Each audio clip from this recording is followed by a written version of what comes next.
আল্লাহর কাছে সবসময় বলবেন, আল্লাহ অতটুক সম্পত্তি আমাকে দাও, আমার সন্তানকে দাও, আমার পরিবারকে দিও, যে সম্পত্তি পেলে দুনিয়ার কারো কাছে ভিক্ষার হাতও পাততে হবে না, তোমাকেও ভুলে যাওয়া যাবে না।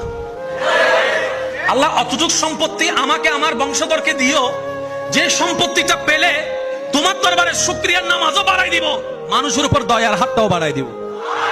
আল্লাহ আমাকে, আমার পরিবারকে অতটুক সম্পত্তি দিও না, যে সম্পত্তিটা পেলে তোমাকে ভুলে যাব, তোমার নবীকে ভুলে যাব, ইবাদতের কথা ভুলে যাব, অহংকারী হব, হিংসুক হব। আল্লাহ সেই সম্পত্তি দিও না, যে সম্পত্তি পেলে দুনিয়াতেও লাঞ্ছনা, আখেরাতেও লাঞ্ছনা। ওই সম্পত্তি দিও না, অতটুক দাও যতটুক পেলে মাথা উঁচু করে দুনিয়ার সামনে বাঁচতে পারবো, আর সময়ে সময়ে নামাজের মাধ্যমে তোমার দরবারে মাথা ঝুঁকায়ে সিজদা দিতে পারবো।